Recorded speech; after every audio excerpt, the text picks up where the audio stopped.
Rui, muito obrigada por nos receber aqui. Ao Nada, fim de tanto tempo, é um prazer. mensagens para um lado, e-mails para o outro, conseguimos organizar. Tecnologias. Exatamente, apesar de tudo.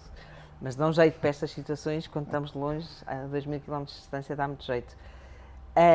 Vamos fazer esta entrevista, Portugal e nós, para pensarmos um bocadinho em Portugal. Quando pensamos juntos, costuma dar resultado.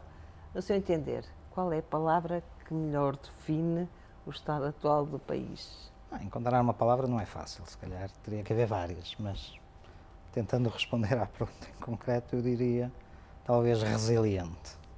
Somos um país resiliente.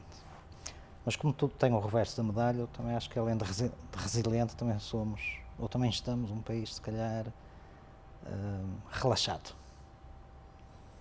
Acho que somos excelentes a superar dificuldades, excelentes mesmo, mas a história prova isso, mas depois também relaxamos com facilidade, quando podíamos colocar a fasquia e a ambição mais alta. É um recado? Fica aqui o recado para relaxarmos um pouquinho menos. Não é que não seja bom andarmos relaxados, mas também não exageremos. Não ia ser sempre politicamente correto. A ideia é essa.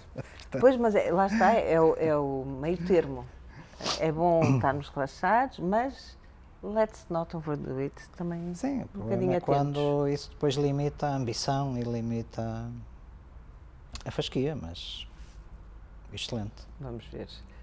Sensação de ser português aqui e agora, como responsável da Uniceiro, uma das maiores cervejeiras portuguesas, responsável pela Superboc, que nós tanto gostamos quando estamos lá fora e que nos traz à terra, literalmente, ter uma Superboc na mão, uma Mini na mão, é termos um bocadinho de Portugal connosco.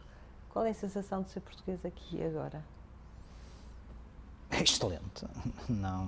Feliz e contente? Não podia ser diferente. Sim, eu acho que, aliás, não é um sentimento provavelmente só meu. Eu acho que quem viaja, quem sai do país, quem está muito lá por fora, o momento de regressar é sempre um momento de felicidade e de orgulho, não é? Exatamente.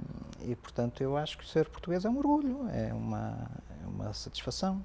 E na atividade que de facto tenho o privilégio de andar a vender também o que é ser português e a cultura portuguesa, porque vender cerveja também passa por isso. E já lá vamos. Lá fora, e portanto é um orgulho muito grande e de facto o sentimento da nacionalidade eu acho que é excelente. Saudade, porque viaja muito, estava-me a dizer que ainda há um bocadinho estava-me a falar que em dezembro provavelmente não estará cá, porque vai para os Estados Unidos fazer mais uma formação, porque isto é sempre bom, nós fazemos formações, é sinal que estamos sempre disponíveis para aprender e para saber mais, e esta curiosidade que nos leva a querer saber mais e melhor. Saudade, quando está lá fora, imagino que sinta, da família, dos colegas de trabalho, do sol, pouco importa, é uma extravagância nossa ou nem por isso? Não, eu acho que não, por acaso acho que não. A palavra é. Sim, sim. Mas, digamos, o sentimento que a palavra transmite, não acho que seja extravagância nossa, não acho que seja nada diferente do que outros povos. A forma de o exprimir é que pode ser diferente, mas eu acho que a saudade não é muito diferente do I miss you, com que os anglo-saxónicos podem despedir-se ou falar com alguém. Agora, transmite sentimento, não é? Transmite sentimento.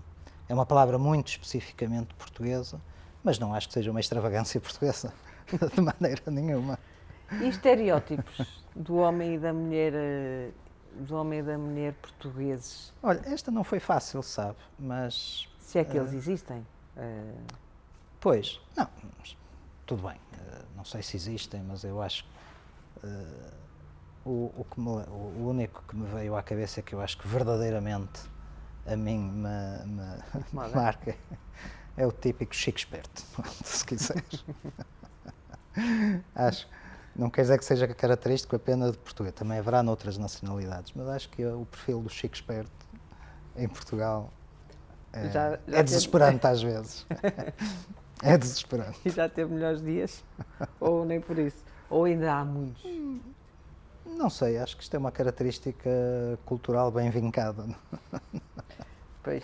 Não sei se já teve melhores dias. E a Aljubarrota, a padeira da Aljubarrota, que não sabemos se fazia pão de cerveja, que é um pão excelente, pão feito com a levedura da cerveja. Se calhar foi por isso que teve sucesso. Exatamente. Mas a Aljubarrota, estão criadas as condições para que apareça uma outra padeira da Aljubarrota? Não, eu não acredito. Eu, pessoalmente, não acredito. Acho que quer dizer, o que está associado à padeira da Aljubarrota é a antítese com a Espanha. Eu acho que a Espanha não é o inimigo. Pelo contrário, a Espanha é o parceiro, Exatamente. é amigo, quer dizer, acho que faz parte hoje do nosso futuro. Portanto, não, nessa perspectiva do conceito tradicionalmente associado à padeira da Aljubarrota, claramente não acredito nisso. Eu acho que os nossos inimigos hoje estão noutras, nem sequer digo noutras geografias, estão noutras áreas. Uhum. É o fundamentalismo, é o populismo, fundamentalismo religioso e não só, se quiser.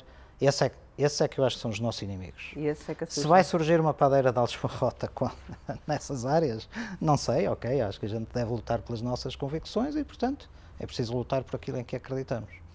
Agora, o conceito tradicional de padeira de Aljubarrota, acho que está morto e enterrado, teve a sua época, mas não... E já deu os seus frutos e chega. Exatamente. E Viriato, esse lusitano que andava para aí perdido nos Montes Hermínios, e que nós dizemos que ele é português, e os espanhóis dizem que ele é espanhol, e às vezes por três é português, é peninsular, partilhamos com Espanha.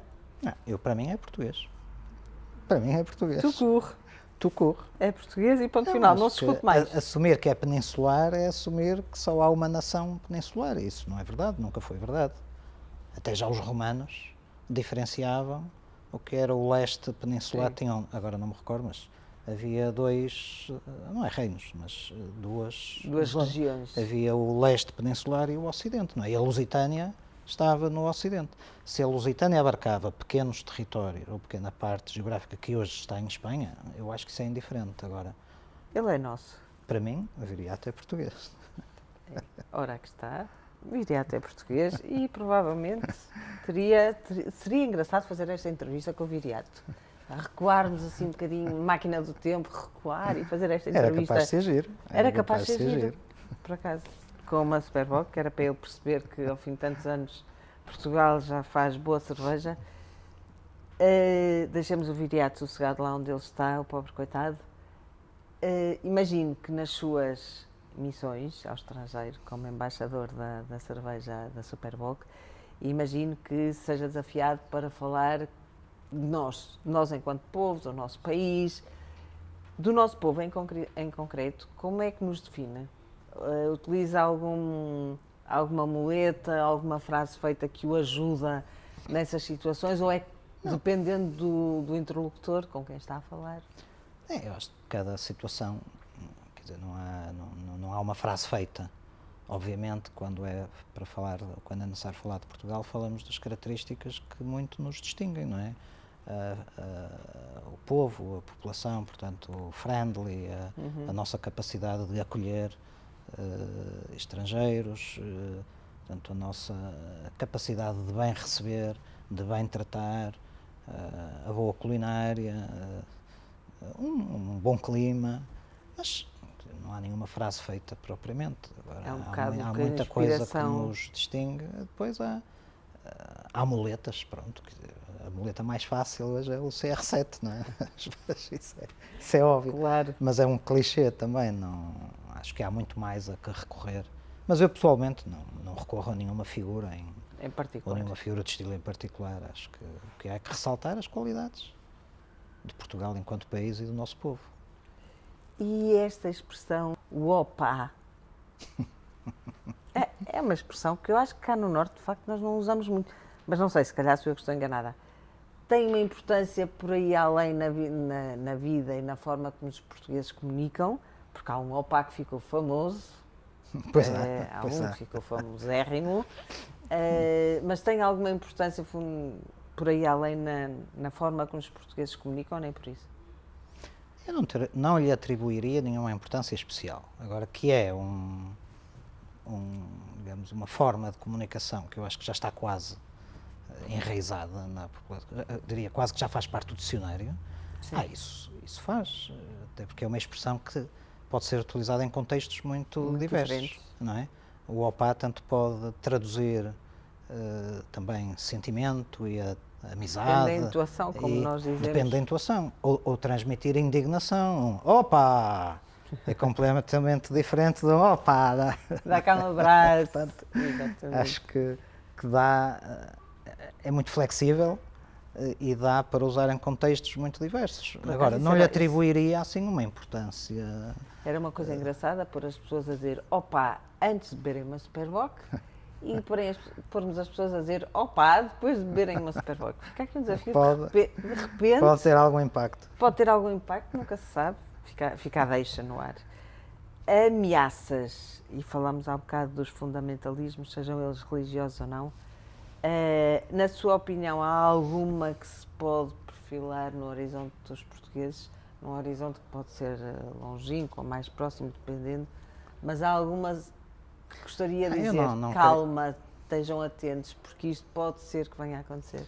Eu não queria tanto focar-me ou, digamos, referir ameaças ou perigos, digamos, imediatos ou de questões políticas, económicas ou o que quer que seja. Eu acho que é mais relevante, se quiser, responder do ponto de vista mais comportamental de Portugal enquanto povo. Eu aí, até relacionado com o que já lhe disse há bocadinho, eu acho que é uma ameaça, que é o conformismo, a falta de ambição. Portanto, nós somos excelentes, como lhe referi, de facto, a superar dificuldades, e acho que já demos provas disso ao longo da nossa longa história por várias vezes. Infelizmente, depois parece que, superadas as dificuldades, era o que lhe dizia, relaxamos um bocadinho, e eu acho que devíamos manter a fasquia, a bitola lá em cima, aspirar a ser os melhores. Acho que deve ser o que nos move também. E não ficarmos à espera por uma situação de crise para reagirmos. Exatamente. Aliás, a melhor maneira, e eu aqui na empresa digo isso muitas vezes, a melhor maneira de preparar uma crise é atuar como se vivêssemos sempre em crise. Quando ela chegar, já estamos preparados. E eu creio que Portugal, às vezes, enquanto povo, enquanto país, falta um bocadinho de estar mais alerta. De vontade de ir ainda mais além, não nos satisfazermos apenas com a mediania e aspirar sempre à excelência, aspirar sempre a ser os melhores.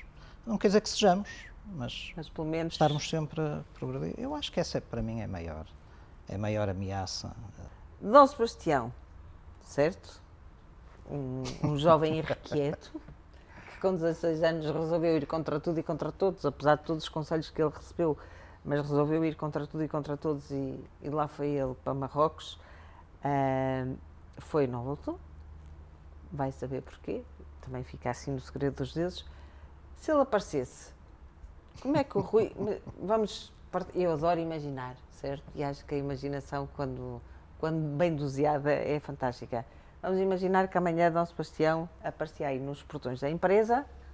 Como é que o Rui e a sua equipa, e a equipa é toda a equipa, desde os seguranças, às pessoas que estão na linha da produção, à Inês, que é a sua assistente, como é que a equipa iria receber o Dom Sebastião? Ele aparecia aí... Com grande curiosidade, científica e não só. Ia-lhe perguntar como é que ele sobreviveu, provavelmente a beber muita cerveja. Exatamente. Como é que sobreviveu 400 anos e onde? Acho que iria ser, provavelmente, o acontecimento do ano. Não é? Aqui para a equipa. Ia deixar as redes sociais aí completamente... empolvorosa. Energizadas. E esta pergunta que vem a seguir, que não tem nada a ver com Dom Sebastião, se bem que eu acho que as perguntas estão todas elas interligadas, e o Dom Sebastião, quando foi para fora, foi porque quis tornar o país maior e mais poderoso, mas a dimensão, a influência que Portugal tem no mundo, podemos dizer que é consentânea com a nossa dimensão económica ou estamos muito aquém ou já passamos para além desse... Em geral, eu diria que sim. O que acho é que essas coisas não podem ser vistas só em termos de dimensão económica. Mas, em concreto, acho que sim. Enfim, pode ser um bocadinho mais, um bocadinho menos, mas andará por aí. Agora, o que eu acho é que nós, enquanto nação com 800 anos, e por aí país aqui na Europa com as fronteiras mais antigas, temos uma riqueza que eu acho um goodwill que extravasa em muito digamos, o poder económico, a nossa mais-valia económica. E acho que o país tem muito em matéria de cultura, em matéria de história, em matéria de artes, de ciência. Tem uma riqueza que extravasa muito o que é hoje a nossa percentagem do nosso PIB na Europa ou no mundo.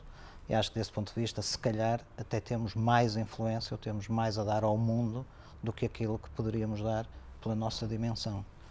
Agora, a sua pergunta estava focada na nossa dimensão económica. Exatamente. Acho que estamos dentro, provavelmente, do que seria de esperar de um país pequeno. Marca Portugal, porque entra também na pergunta da dimensão do nosso país. A marca Portugal existe, ainda está em construção, já estamos na fase de limar, já passamos a fase da construção, já estamos nos acabamentos finais, ou ainda há muito para fazer por esta marca Portugal? Eu acho que está em construção e em desenvolvimento, claramente, e acho que se tem afirmado muito até nos últimos anos, na medida em que eu acho que o que tem acontecido é que nós temos tido capacidade de exportar talento nos últimos anos, o que não acontecia há 10 ou 20 anos, e exportar talento em muitas áreas de atividade. Não estou a falar só de futebol, se calhar no futebol até a área onde já desde há mais tempo exportamos talento. Não, estou a falar noutras áreas muito relevantes e que contribuem muito para a credibilização do país. E nós hoje temos, de facto, espalhado pelo mundo uma geração de pessoas, de talento, que se afirmam no exterior pelas suas competências, pela sua capacidade, não necessariamente por serem portugueses, isso não conta para a sua afirmação, mas depois no final resulta, de facto, a marca Portugal tem vindo a ganhar uma preponderância crescente, e eu diria também pelo caminho que o país tem feito, um caminho de afirmação e de superação. Claro que depois a marca Portugal também está muito associada a valores, ainda há bocadinho falávamos sobre isso, também associados ao povo português, à friendship, não é? Ao acolhimento, à capacidade de receber, de tratar, mas seria um bocadinho minimalista reduzir a marca Portugal a isso. Eu acho que hoje, pela afirmação e pela exportação do talento português em muitas áreas, não só na empresarial, mas nas artes, na ciência, investigadores que hoje temos espalhados pelas melhores escolas do mundo, tudo isto contribui para uma afirmação muito grande da marca Portugal. Da marca. E que extravasa muito, como dizia há bocado, o facto de termos o melhor jogador do mundo, o Cristiano Ronaldo. Claro, sem menosprezar, mas extravasa muito essa esfera. Exatamente. Pedro e Inês, que foram de alguma forma a marca da literatura portuguesa, uma literatura também, quer dizer, houve tantos que falaram sobre este amor de Pedro e Inês. Pedro e Inês, pensando neles, certo? E pensando na saudade e no amor, são dois conceitos que podem rimar, porque as palavras em si, enquanto palavras, do léxico português não rimam, não vale a pena estarmos aqui a tentar encontrar. Mas os conceitos, e pensando em Pedro e Inês, rimam ou não? Há aí uma grande subjetividade. Eu, pessoalmente, não diria que rimam. Diria que têm interligações, mas, se quiser, incluem-se um no outro, mas não há uma ligação. Eu não diria que rimam. Acho que são coisas diferentes. Saudade e amor são coisas diferentes, que naturalmente têm pontos de contacto, e um pode incluir o outro, pode gerar o outro, mas não acho que tenha uma ligação direta. E num conceito com o outro. Não tem uma ligação direta, mas o arrependimento, não faço a menor ideia se Dom Pedro se arrependeu de ter mandado matar os carrascos de Dona Inês, ou se Dona Inês se arrependeu de ter vindo no séquito da princesa que iria casar com o Dom Pedro e que, entretanto, porque ela era aia, coitadinha, e de repente virou rainha, mas se o arrependimento matasse, que é uma expressão muito portuguesa, se o arrependimento matasse, ok? Se o arrependimento matasse, nós, enquanto povo, deveríamos nos arrepender de alguma coisa, estilo bolas. Enquanto povo, não enquanto... Sim, enquanto povo. Eu não sou muito dado a esse tipo de... o arrependimento, o pedir desculpa, historicamente. Eu acho que todas as decisões que se tomam têm um contexto histórico e a forma como um povo se comporta tem o seu contexto histórico, e quando isso é visto a 100, 200, 500 ou 1000 anos de distância, obviamente é visto à luz de outros prismas. É relativizado. Exatamente. Portanto, eu não partilho muito, não perfilho muito o princípio do... Ir por aí. Não, olha, na minha própria vida também nunca me... Nem procuro perceber de que é que me devo arrepender. Acho que as decisões têm um momento, têm um contexto, e quando as tomamos são sempre as melhores. Depois pode-se vir a revelar que não são, mas isso não significa que tenhamos de nos arrepender. Significa que temos é de ler, interpretar e tentar retirar ilações para a frente. Portanto, eu, do ponto de vista de arrependimento, francamente, não acho que o povo português tenha que se arrepender de alguma coisa. Mas, para não a deixar sem resposta, se houver alguma coisa de que se poderia arrepender, eu diria que é não ter sabido capitalizar, para mim, o século de ouro que o nosso país teve, que foi de 1480 a 1580. Foi um século de ouro em todas as vertentes, no desenvolvimento do conhecimento científico, da tecnologia, da exploração geográfica.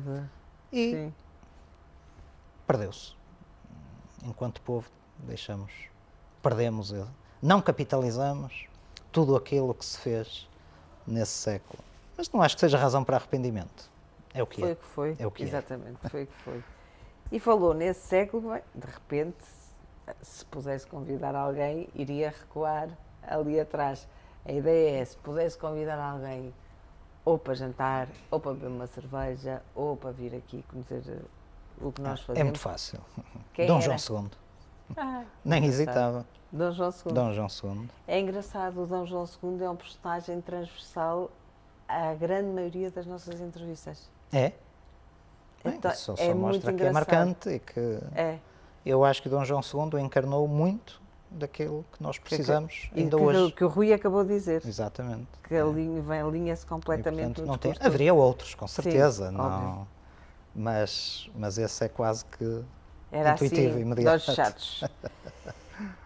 E Dom João II, pois, Dom João II reconhecia, imagino eu que reconhecesse ao povo português muitos talentos, como o Rui também já acabou de referir uma mão deles.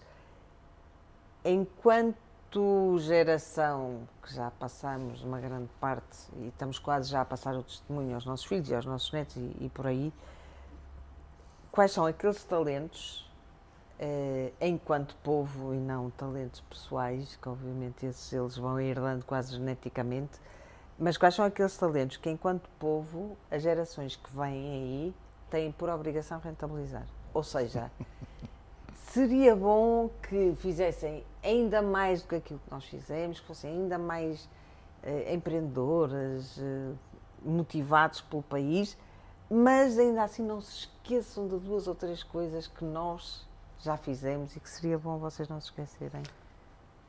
Eu acho que nós temos uma capacidade inata fantástica, que pode ser péssima ou pode ser excelente. Agora apetecia-me jogar ao Euromilhões, que eu acho que sei qual é. É fácil. Não sei, estou aqui a dizer. Eu acho que é uma capacidade fabulosa que nós temos, que, enfim, de uma forma muito prática, chamemos-lhe a capacidade de desenrascança, não é? Ou, se quiser, a capacidade de executar sem planear muito.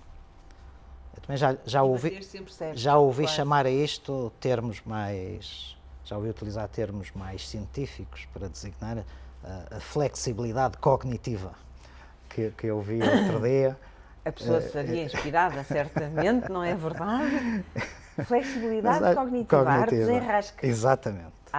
Mas esta é uma avant-première aqui para não, mas esta não é minha, esta ouvi outro dia, não, estou a citar. Esta ouvi outro dia e ficou-me na memória. Não, eu acho que agora vai passar a ficar na minha também, certamente. Mas acho que é uma capacidade fantástica que a gente tem, que os portugueses têm, de facto, às vezes, planeando deficientemente, conseguir executar de forma adequada, ou conseguindo atingir os objetivos. E isto, de facto, tanto pode ser péssimo como pode ser excelente. Tendo em atenção uma pequena particularidade, é que o mundo é cada vez mais volátil. Quer dizer, o mundo é cada vez mais incerto, mais perigoso, mais volátil. E, portanto, de facto, a arte do planeamento é cada vez mais difícil. Portanto, se há alguém que consegue executar não planeando tanto, pode vir a ser um fator diferente. Eu não sei se será ou não, mas pode vir a ser um fator de diferenciação, e não estou com isto a dizer que não é preciso planear. Claro. Agora, que temos que nos adaptar a um mundo cada vez mais volátil e incerto, isso é um dado adquirido. E, portanto, neste contexto, esta nossa capacidade de desenrascanço pode ser muito interessante. Qual seria o lema? Acho graça, porque Rui ri-se. Antes de começar a responder, ri-se, acho máximo. Qual seria aquela frase que o Rui gostaria que... Eu não sei se aqui na Vista Alegre nós tínhamos umas frases inspiradoras para quando... à entrada da fábrica. Trabalhou na Vista Alegre? O pai. Eu não, seu mas pai, o meu pai. Eu também trabalhei lá há uns anos. Durante anos e anos e anos. E deixa saudades. Mas qual seria aquela frase que o Rui gostaria que eles de pôr lá no frontispício ou na entrada, whatever, para eles não se esquecerem da missão que os leva lá? Essa figura de ter assim na entrada uma frase não me agrada muito, porque faz-me lembrar coisas desagradáveis. Não é? Imagens, determinada época da história europeia. E, portanto, não sou muito, não me soa simpático. Sim. Mas, enfim, a haver um lema, punha qualquer coisa do género, fazer o certo e não o fácil.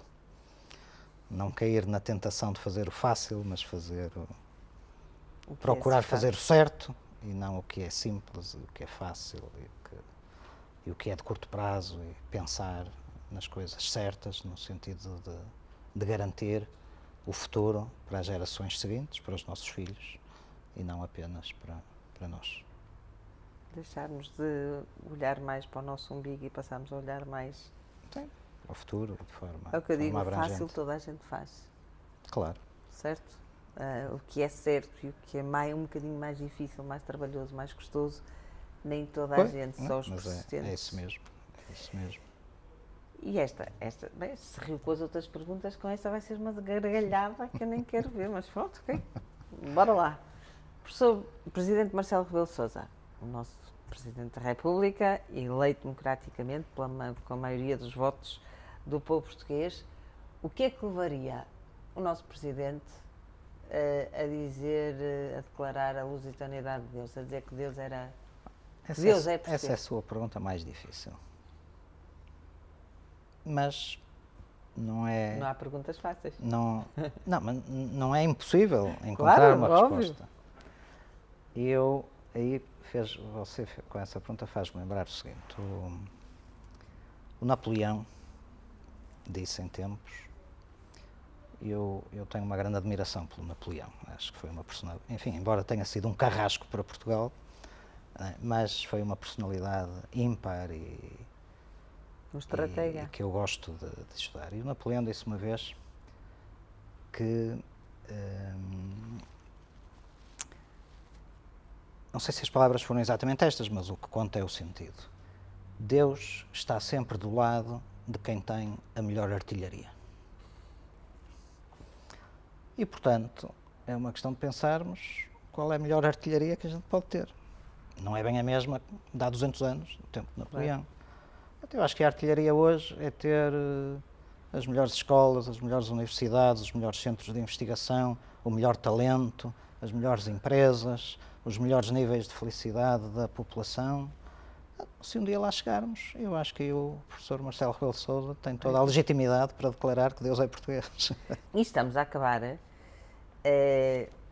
Porque eu costumo dizer que nós somos Portugal, fazemos parte da União Europeia, do projeto europeu, muito mais que da União Europeia. Acho que nós fazemos parte de um projeto que tem 3 presidentes, o Presidente do Conselho, da Comissão e do Parlamento Europeu.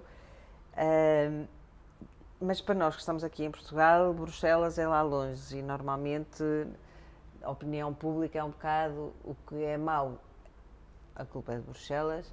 E o que é bom, claro. Nós somos maravilhosos, os tugas. É sempre bom encontrar bodes expiatórios. Exatamente, dá jeito, dá jeito. Mas se o Rui, enquanto cidadão português, pronto, e agora aí pode ou não vestir a Superboc, a camisola pelo facto de estar aqui na Superboc, mas enquanto cidadão português, há alguma pergunta para a qual não tenha obtido uma resposta e uma pergunta que gostasse que um destes 3 presidentes respondesse, ou nem por isso? Se calhar há várias, não é? Mas, assim, de uma forma rápida, se calhar, para mim, há uma fundamental, que é como é que a Europa pode voltar a procurar e pode voltar a encontrar-se com os valores fundamentais que presidiram ao projeto europeu depois da Segunda Guerra Mundial. Portanto, há 50 anos atrás. Eu só estou um bocadinho em desacordo com uma coisa que disse, que nós estamos com o projeto europeu desde o início. Eu acho que não estamos. Sim, o projeto europeu nasceu no final da Segunda Guerra Mundial, com determinado contexto, com determinados valores. Nós só entramos no comboio depois do fim do período ditatorial que vivemos, portanto já entramos um bocadinho mais tarde. E eu gostava de perceber como é que os responsáveis europeus conseguem voltar a pôr o comboio digamos, na mesma linha que Schuman e o Monnet, etc., cujos valores eles perfilharam e de uma forma muito bem sucedida. E foram visionários. Exatamente, e que eu acho que suspeito que eventualmente não estarão hoje não têm hoje a mesma força que tinham há 50 ou 60 anos atrás. Partilhe agora connosco uma música portuguesa, uma canção portuguesa que o tenha acompanhado ao longo da sua vida. Aquela canção que é a canção. Não tenho assim a canção, até porque a minha geração foi muito impactada pela música portuguesa que surgiu nos anos 80.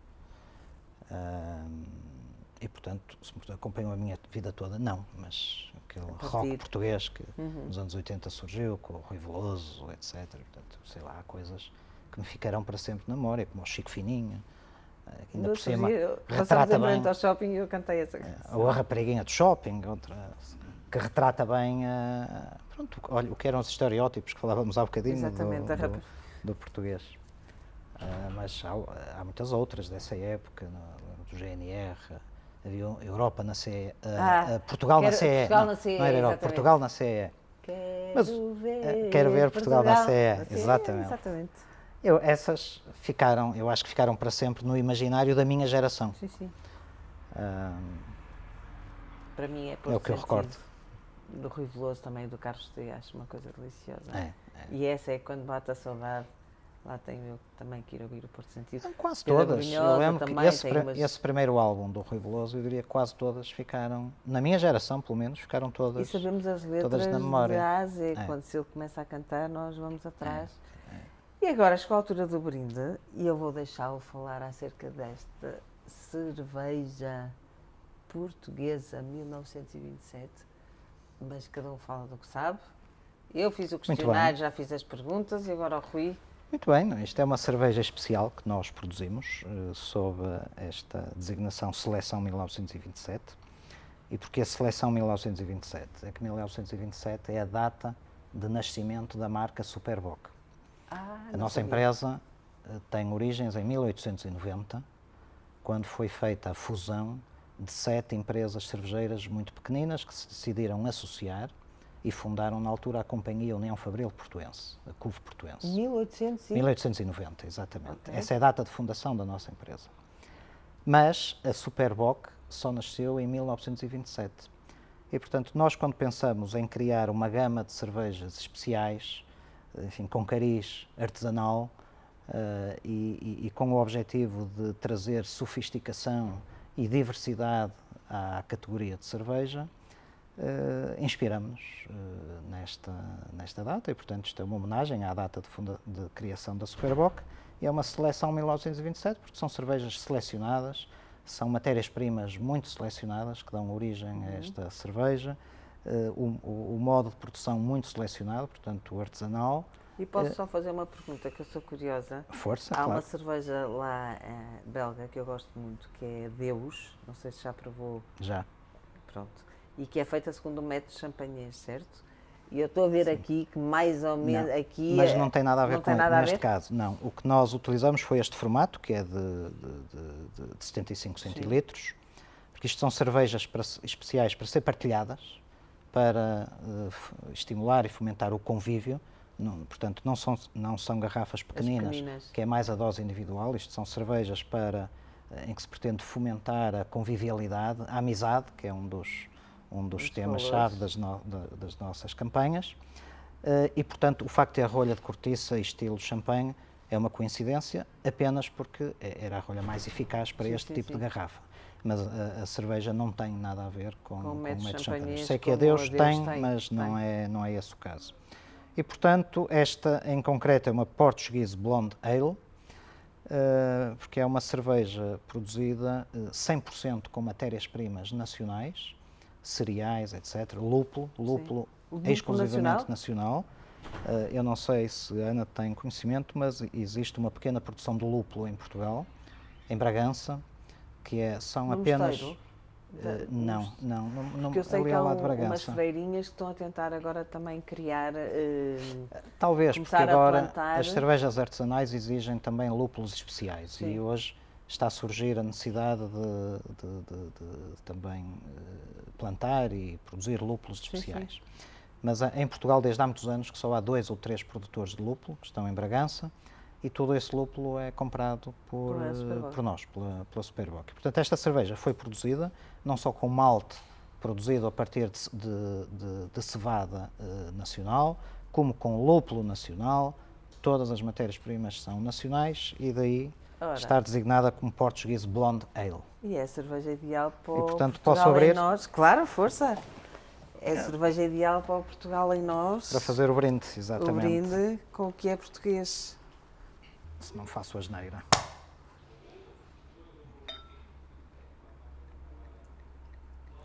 Aqui em Portugal a cerveja é com muita espuma ou com pouca espuma? Que na Bélgica é com... Deve ter a adequada e a suficiente. Não é bom ter espuma a mais, não é bom ter espuma a menos, porque a espuma significa também a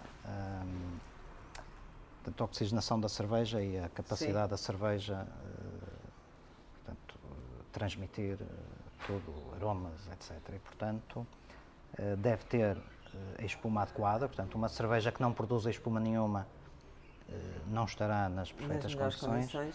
Se tiver espuma a mais, também prejudica a experiência sensorial. Então, portanto, um brinde. Um brinde. Então, dado o tema da entrevista, há uma grande nação.